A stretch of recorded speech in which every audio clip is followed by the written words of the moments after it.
Good morning guys, tayo ay mag-change all.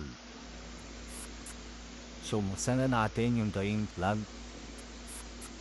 Tingnan natin kung change all o change oil lang. Uy, mong change oil, I change all. Nakaw, kalahati lang. Ito na yung ipapalit nating langis. At yung oil filter nakaw, wasak. Ito na rin ang bago.